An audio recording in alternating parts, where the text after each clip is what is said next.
Based on bloodlines. Varna is a division of labor. Brahmin is not a person who is born a Brahmin. Brahmin is a person who takes to what is called as education and gives up all the luxuries of life. That was the original concept, but he will be the highest socially.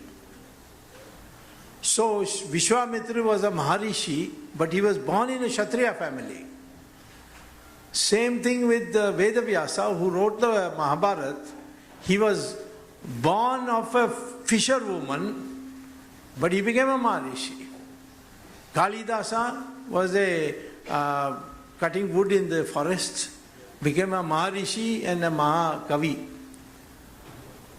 Valmiki was a Dalit, and he became a Maharishi, wrote the Ramayana. On the other hand, Ravan was a Brahmin. How many people know that? He was a Brahmin and he was born not in Lanka, he was born in near Delhi in a place in Noida called Bisrak. You can even today go there, there's a big board put by the villagers very proudly, Ravan was born here. He went to Mansarovar and Lord Shiva gave him a boon. With that he went and conquered Lanka and became the king there. But he committed a crime and so he was punished by a Kshatriya, Lord Rama. Brahmins don't say, oh, this Kshatriya has killed one of my Brahmins. There's no such consciousness. So Varna is a fluid concept in sense that there is no such thing as a Brahmin or a scheduled caste or anything permanently. Scheduled caste was a very small thing, but during the Buddhist period and Islamic period, the numbers became large. But if the DNA test is done, we are all of the same DNA. Whether we are a scheduled caste or a Brahmin or a Muslim or a Hindu or a Christian or a Hindu, all our DNA is the same. And that means we are one people. So that, now as far as Jati is concerned, it is certainly because of the marriage concept. You can't marry your sister, you can't marry your brother, you can't marry the following types of cousins. For that they drew up the bloodlines. And that has got nothing to do with your social status. This British and the Portuguese made it into a big concept, and on that basis they did the recruitment, they created a Jat regiment and all that. So, can the caste go? Yes, it can go, it will go. If you say that only a professor can be a Brahmin, and if he's an executive in the Bata shoe company, he can't be a Brahmin even if he's born in a Brahmin house. This whole concept will go in no time. Or you have agreed to intervarna marriages. You think that there's no difference between a Kshatriya marrying a Vaishya or a Shudra marrying a Brahmin. That kind of thing goes in your mind. You'll see that they become fine. Everybody becomes equal. Ambedkar was educated by a Brahmin teacher. His name was not Ambedkar. His Brahmin teacher's name was Ambedkar. And his Brahmin teacher said, you're a very bright boy, but there will be a lot of prejudice against you. So change your name from Mahar to Ambedkar. And then he got a scholarship to Columbia, and there he wrote a PhD in economics. And then he went to London and got a law degree and came and wrote the Indian Constitution. And he was never respected by the political opponents of Ambedkar. They used to call him Bhimrao. Jawaharlal Nehru went to Cambridge and failed the exam there. And they gave him a gentleman pass degree. And there people called him Pandit Jawaharlal Nehru. A man who couldn't pass an exam is Pandit. A man who came back with a PhD is Bhimrao. That prejudice is the cause, and that has to be overcome, that we are same people, we have the same ability, there is no difference between one Varna and another Varna. That is how it will go slowly. It will go, but go slowly. Right. Thank you, sir. related to the thought that you mentioned earlier on during your talk, that from Kanyakumari to Kashmir and Jamnagar to Dibrugarh, Hindus have to unite. What would you tell us today that must happen there for that to happen? If you ask me one thing you must do as living in the United States, see that your children are persuaded to learn Sanskrit. Don't do anything else. Sanskrit will do the rest. I don't want you to go out of your way to do anything. That process of learning Sanskrit and becoming proficient in Sanskrit will itself induce in your system the necessary outlook to become a Virat Hindu. Brilliant. Having studied Sanskrit in my high school days, I know how beautiful it is, because even every sound is defined there. It's lovely about that. Coming back to the question about Kerala, a state which is very beautiful. I was in Kerala 2 years ago with my wife, a sudden trip, and going around to Kanyakumari and other places, I asked the driver, how come you always have a communist government and why there is no BJP here? He looked at me a little scared, thinking that I could be a Muslim. Yeah, because of the beard. Because of my beard. When I told him my name is Vibhuti Jha, I saw his fear. Then he started talking. He says the Christians and Muslims will never let any Hindu candidate win. Never. And to that end, we see now that it's a very bizarre. I read in Kerala, so many Hindus are being killed. You gave the example of Malappuram. Yes. I have been to Calicut, and I know Kerala has such a dominance of that Hindus are, even though majority, they are kind of scared. What can we do? What can BJP, what the country can do about it, Hindus can do about it? Well, at the moment, BJP is posing such a threat that the communists are targeting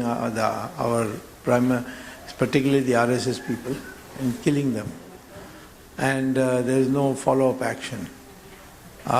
Same thing happened in Tamil Nadu also for some time, but now it's stopped. And there the Muslim fanatics did it. I think, you see, that old idea that the Muslims and the Christians will not allow, that is now going, because this time the BJP didn't win, it won only one seat, but it got a large amount of votes, which had never been there before. And the Congress, in fact, is angry with us because we got so much votes, their votes went down and they were defeated by the communists. I think this is a temporary phenomenon. I mean, we have heard this before. When I remember when I was first joined Jansang, we used to lose every election. And people say never any chance because, people don't like your thing, Hindus will never unite, they will be always caste and all. But today, BJP is in the new avatar of Jansang is now in power. Right. So, the time is in our favor. But yes, you're right that our workers are being killed, and it's a very sad thing.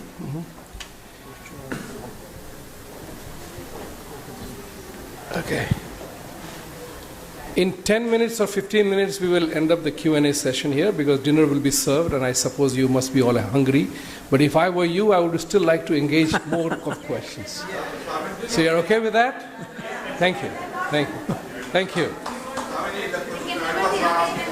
What is central government? Central government is the BJP now. Please, wait. To prevent that atrocities of LDF government in Kerala, if there is any action from the central government to stop this kind of atrocities. Well, we are meeting in Calicut. One of the things we'll discuss is this. But if you ask me what can be done or what will be done, I don't know which you want to know. What we can do is dismiss the government and have president's rule and fix them in no time. I did it once when Chandrasekhar was Prime Minister. I did it in Tamil Nadu. These LTT people are killing all our people.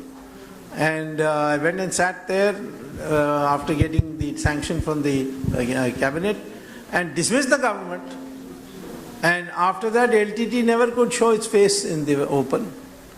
So somewhere we have to warn the left government. If you go on killing, if this kind of killing goes on, you can't run the country according to the constitution, and you should be dismissed. And the central forces then move in. They'll replace the Kerala forces, so the CRP and the BSF will take over law and order. It will be in no time it can be fixed. But whether it will be done, that I can't say. That is for the party to decide. We'll see what happens on 24th and 25th in Kerala. I sincerely request, is it on? Hello? I sincerely request, please do not talk amongst yourselves, because you have no idea that your voice carries here. So kindly, no in-table conversations, please. Now the next question is about the reciprocity. Everywhere there is an element of reciprocity. Are we asking Muslim countries, given the relationship that we have, is to allow Hindus to build temples and pray there? They won't listen. I've spoken to the Saudi Arabians at a personal level because I have a lot of personal friends due to the fact that I taught so many years at Harvard. And there were many Saudi Arabian students, they are now in high positions. They said nothing doing. Islam is very clear. And the Islamic people got their mind clear. I don't hold anything against them. In fact, I admire the clarity of their mind. It's the Hindus who's convinced. Like Arjuna sitting in the middle of the battle whether he should kill his relatives or not. And Krishna had to explain to him. Yeah. And that Indians are always in doubt, you see. Whereas the Muslims are never in doubt. That's right. If you are in majority, kill all the minority. Or reduce them to servants. If you are in minority and the majority is pilpila, rasgulla type like us, our society, then go on demanding. No uniform civil code. No, we want a reservation in employment. This kind of thing. Go on demanding. So this is, and if they are in majorities united, then surrender. That's what Muhammad himself has said in Sirah and the Hadith. So in Australia, there is a uniform civil code. The Muslim girls do not wear hijab and all that.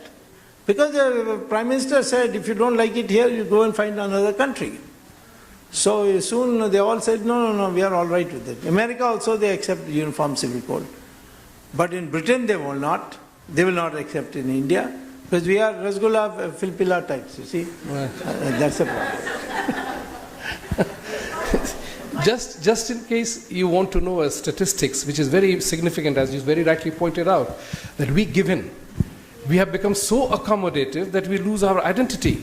So let me give you a statistics of 1941 census of India. Guess what? How many British were in India at that time? Yeah, that's right. Just about 150, 170,000. You Google it. Yeah. And including 40,000 women and children. In sum, it means that about 110,000 British ruled us in 1941. How many millions were we? Same story of the deer, yes, and right. and whatever. Goats. So for us to unite nationwide, we have to begin to think other than Tamil Nadu, Kerala, Assam, Bihar, but Hindus have to unite. I think that's a powerful message. Thank you, sir. But the time is changing because just recently Modi ji went to UAE and they opened the temple and it is already started. Right. It's already built. No, I agree. That is the Swaminarayan people are building a temple, but that is UAE. Okay. But the kind of conditions they have put on it, you go and see that. I recently was talking to the Swaminarayan people, they told me about it. But which other? Will they have it in, or leave Saudi Arabia? What about Qatar? Will they let you build? Even a place like Tunisia and Morocco, they don't allow you to build.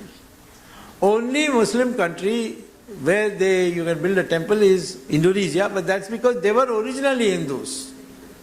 And they have not changed completely. And that is why in their currency note they have got Ganesh in it.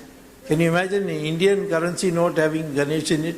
Oh, there will be rioting, Secularism gone, everything gone, intolerance. That's right. Thank you. There is another question about Bangladesh, Yeah. which you have addressed in your talk, and I think the people were concerned, so they asked the same question. But if you want to comment more on it, then we'll welcome it. Three things. One is Bangladesh responding to Mr. Modi's overtures? Second, so many temples have been destroyed, migration and infiltration is disturbing the local areas. And third, what are we doing to protect the Hindu lives there? Well, first of all, it's a sovereign country. We can warn them, we can tell them. But Bangladesh, certainly, as far as Modi is concerned, they are afraid of him because he's not like the other prime ministers. He can react. He has reacted in the case of Pakistan by saying what about Baluchistan, which no other prime minister dared to say. Right. But that's not enough. You see, the thing is that it's a Muslim majority country. And in a Muslim majority country, they target the minorities. And it's not only Hindus that they are targeting, it's just basically they are targeting minorities. And there was only one occasion when I know that there was communal rioting going on, it wasn't stopped, and Sardar Patel addressed a public meeting in Calcutta and said to Pakistan, that time it was Pakistan, if you can't control the communal riots against Hindus, then we will control it for you. And next day it stopped. So there is a message there that somewhere we have to threaten them. That's right. That you don't stop it, then we'll have to do something.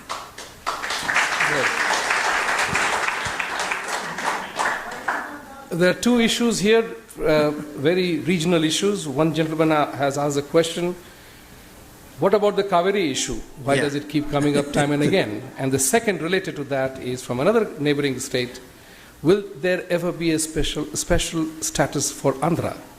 Do we need that? I don't know. Well, as far as first is concerned, I asked all Tamilians, you want water or you want Kaveri water? Now they say, we want water. Then what's the difficulty? This whole ocean desalinate the water.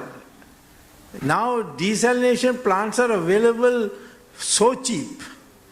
The whole of Israel, there's not a single river, but 24 hours of the day their taps will have water flowing because they desalinate seawater. In our own country, Jamnagar refinery, which is Reliance refinery, the Jamnagar municipality said, we cannot give you water because we don't have enough water. So they set up a desalination plant. And all the water required for the refinery plus drinking water with employees, they are producing it in the factory with the giant desalination plant. And they are also giving to the municipality because the municipality is falling short of water. So they said, okay, we'll give you. And this ocean is, vast ocean is lying. Kalpakam nuclear reactor in Tamil Nadu, the Tamil Nadu government said, we can't give your staff drinking water because we don't have enough of our own. They put up a desalination plant and now Kalpakam employees are all getting desalinated water. This Kaveri, it's such an easy thing. Just desalinate seawater, you can put... you'll get so much water that you can put in the reverse direction in Kaveri and give it to Karnataka, have some more water. You see, that is the strength we have. But there is a catch there. The tanker, those who own water tankers, they make it a business to create this kind of crisis, water shortage, then their business flourishes, they give a cut to the politicians. So because of this nexus between politicians in Tamil Nadu and the tanker owners, water tanker owners, none of this is being implemented. Everybody knows it can be done. I've shown you Jamnagar, I've told you about Kalpakam, we are doing it. Now solar energy driven desalination plant has been invented by the Israelis. Buy it from them and put it, we don't even need electricity. That's right. So that's the way to go about it. Thank you. I mean that I have read the book. Kalpakam was not cost effective. But now you go and see, their entire drinking water supply is from that. Yes, it was not cost effective because they didn't have reverse osmosis. Now they have reverse osmosis process. And once you bring in, instead of electricity, you bring in solar energy, then it will become even cheaper. And why? What is this cost? You can't die because you don't have water. How you can say cost effective? Nothing can be a higher cost than dying for lack of water.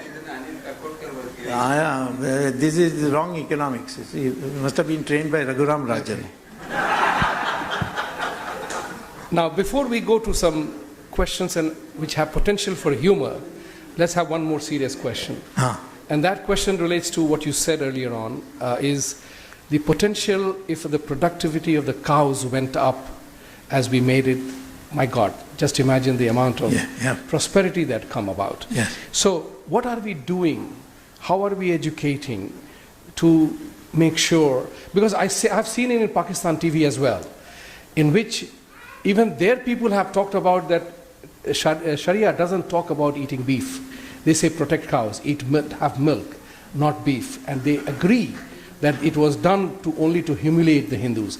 So that question apart, what can we do now to make sure that this message reaches out? See, there is this cow variety, this Indian cow, which the Americans call as the Brahmin herd. I don't know whether you know that they've elevated status of Brahmin. That cow's milk is perhaps the most healthy milk for a human being. Yeah, I know that, yeah. And we have a huge problem because we have to turn around from what was there. It's in the Constitution. I don't have to ask any Muslims, will it hurt your feelings or anything? It's in the Constitution. Article 48 says that the state shall ban the slaughter of cows. Okay, that's there in the Constitution. So I don't have to give any explanation to anybody. The question is how to do it. I found that the main reason why people are slaughtering cows is because the previous government is giving subsidies for export of cow meat.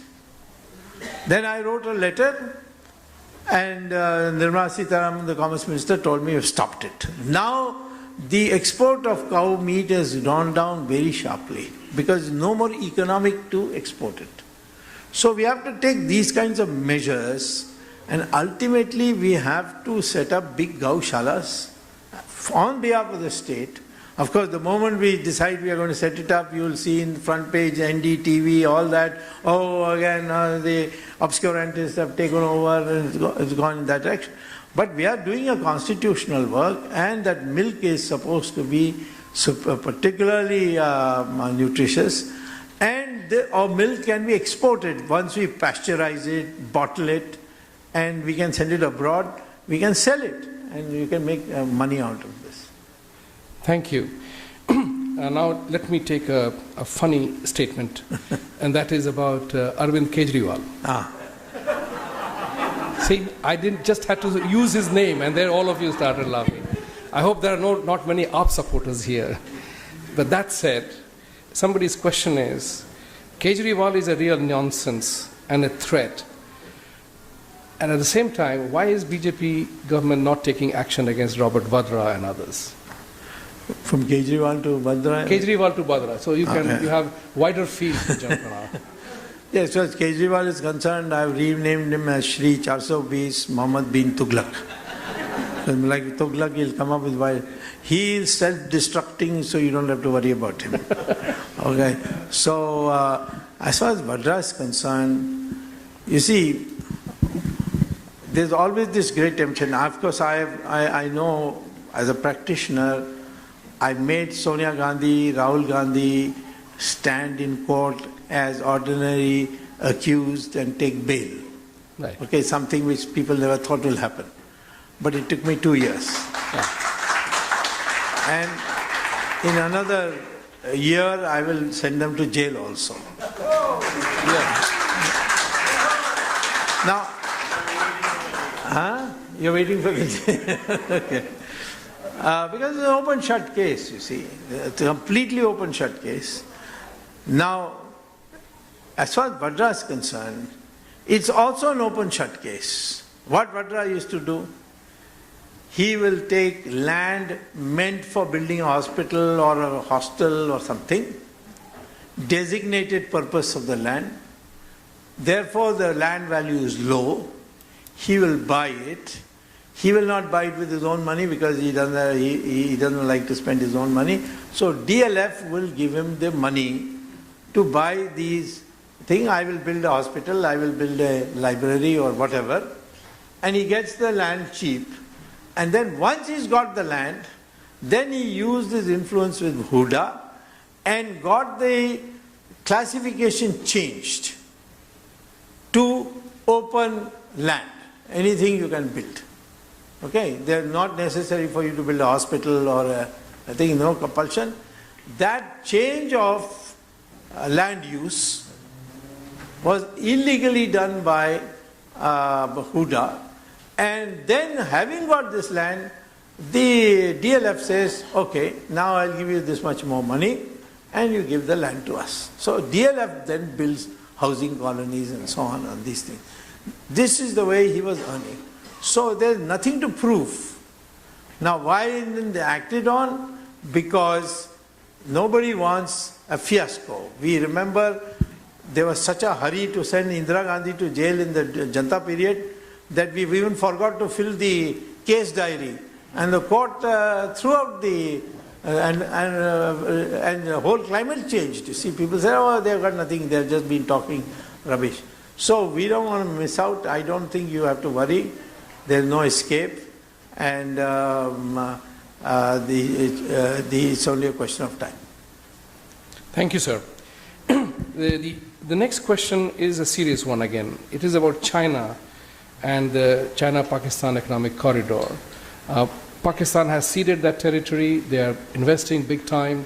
How does it impact India, given the fact that India has made its own move towards Balochistan and Iran, kind of? Well, see, in dealing with China, you have to make one decision. And that is, of course, you should never be like Jawaharlal Nehru living in the air. You have to have your ground preparation. And there are many places where China is very vulnerable. Take, for instance, Malacca Strait. The Andaman Nicobar Island, the lowest point is now called the Indira Point. It used to be called something else before, but now it's called Indira Point. And from Indira Point to Indonesia, which is Sumatra, is only 90 kilometers in width. 90% of Chinese foreign trade passes through this narrow thing. If we have an alliance with Indonesia and say we will police this Malacca Strait, Chinese will be in deep trouble. Right? And they don't have that kind of navy to defend it. So that kind of capacity we have to develop, number one. Two, the Chinese cannot repeat 1962 because 1962 was a really emotional failure of Jawaharlal Nehru. He just collapsed. They have such a long supply line. The whole of Tibet is hostile to the Chinese central government. So if you go and bomb the supply line of the Chinese, they won't be able to pursue the war in that place. So China's last hope is to tribute trouble through Pakistan. Now we have to tell the Chinese, don't do it. But then they will say, don't help Japan. Japan and China are deadly against themselves. Yes. And we have taken a stand which is very favorable to Japan. So they said, why did you enter into this dispute with us? So it's an intricate thing. But China is not very happy with Pakistan because I I've known them well. I've dealt with the Chinese and as Minister of Commerce and all that. And they tell me very clearly that we know that Pakistan is training terrorists to come into Xinjiang, their province. So somewhere I think we have to make a decision that Chinese relations, good relations with China is more important than our relations with any other country.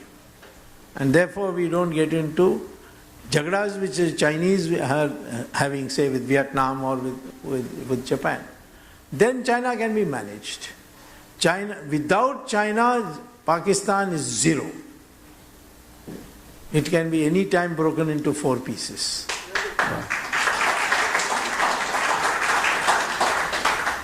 I'm not going to ask any follow-up question for understanding purposes, because Pakistan is a country, we granted them most favored nation treatment many years ago. And they are making it as an issue on Kashmir and negotiating, they haven't given us. I do know that Indian traders and businessmen perhaps will lose a bit more if India were to withdraw that.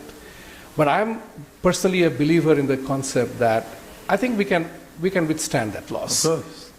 So why don't we revoke that MFN and bring Pakistan a proactive action that like Mr. Modi did with Balochistan? We haven't done any action so far. Yeah. He's only scared them Just by bola. saying, Just bola unki neend haram ho gayi. Garzne se ho gaya. Now, thing is that why don't we, you see, at this stage, we were in the I mean, it's not my view, because my view is a hardline view, but I can give a sympathetic interpretation of the government stand. They wanted to experiment whether it's possible to have, by peaceful methods, deal with Pakistan. At some stage, the Prime Minister will take a call that this is not happening, he is just taking advantage of it. In that time, these are the options that we consider. Okay. Final question. Now dinner is getting ready. This is the final question. No Q&A in America can be complete without a reference to Trump and Hillary. No Q&A can be complete in America without a reference to Hillary and Trump. Who do you think will be beneficial for India and why? You people live in America. I have lived in America for many, many years before I went back. I know as much about Americans as you do. Let me say that the Americans are the most unemotional people I have ever met. Everything is cost-benefit analysis. Even if they want to keep a marriage or end it in divorce, it's all cost-benefit analysis is done. Whether being married is good or getting divorced is more profitable. So they are very practical people. And therefore, it doesn't matter who is going to be the president, as far as India is concerned. Because the American president is always faced with options, which the think tanks give them, and they have to choose one of them. That's a limited option. They don't have, they give speeches and all that. However, since we are all Indians here, I don't want to interfere in their internal affairs, but in my opinion, Hillary is emotionally more committed to Pakistan and China than she is to India.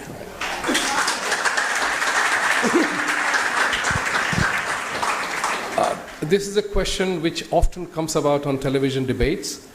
And, one of the things, most of the Indians end up being more Democrat supporters than Republican supporters. And I always wondered why. And it is a really perplexing thing. Deep down, most Indians are conservatives. Yeah. So the support to Democratic Party is only based on the ideal of democratic socialism that existed in India. Yeah. And that's what I told people, that Bernie Sanders is bringing Congress party back here. So this is a country which taught us there is no free lunch. So how can there be a free medical insurance, and how can there be a free education? Be aware when somebody offers you something free, because somebody got to pay for it. either you or I or the press.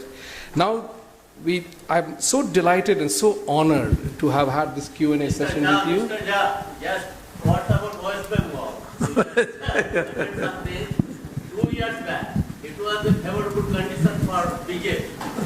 What was happened? The radical change, I don't know. Where? Dilip Da already said. I need to know from him. What about West Bengal? Me, I have to listen to his opinion. He is the president of the party there. What you say, it is like Kerala or something else? What you No, say? Kerala, because the president was not here, so I was free to talk. But once the president is here, he must talk. You already said. But what is the central leadership thinking? He will know, because he is the one who briefs the central leadership. Okay, last question comes from Sushma ji. 1 minute, please, please. And please be seated where you are. It is a very important announcement coming right after this. Sushma ji. How soon BJP will be able to solve the problem of Kashmir with Pakistan? There is no question of solving the problem of Pakistan with Kashmir. Problem of Kashmir with Pakistan. Because Pakistan is never going to be reasonable. We'll have to do something which Pakistan can't do anything about. Our problem is, first of all, let me tell you, all these troubles that you are seeing is limited to 15% of the population. Large sections of Kashmir, which is Jammu, Ladakh, there is no unrest. Everything is going on normally. In the valley, it is the militants who are financed by Pakistan, and the fact that over so many years of Congress rule or NC rule, the police is demoralized, the Jammu Kashmir police can't do anything, and if you bring police from outside, like we have brought CRP and they don't know the local conditions, so they take extraordinary retaliatory action and so on. But these children who are being killed are given narcotics by the militants and then sent to throw stones and in the process suffer injuries. So there is no way you can reason with them, because their financiers have said very clearly, now you take this to a finality so that somehow we can go back to the UN. We have to, the hard options are, somewhere the government of India will have to take a call whether this coalition is worth continuing. In my opinion, it's not worth continuing, but then I am not the one who's to make the decision. The decision makers in our party should decide whether this should continue. My solution is, you have president's rule, you are directly ruling, and thereafter the whole state should be brought under the Armed Forces Special Powers Act. And all this you start doing after making a contingency plan for liberating the so-called Azad Kashmir. That is the way to proceed about it, and you'll get an opportunity, and you should. I'm sure you'll get an opportunity, because the Pakistanis are being pushed by the militants to go to war with India. So I'm sure that one of these days we are going to have a formal war with Pakistan like we had 4 times before. At that time we should complete. Thank you, Dr. Swamy. It was real honor. Please give him a standing ovation.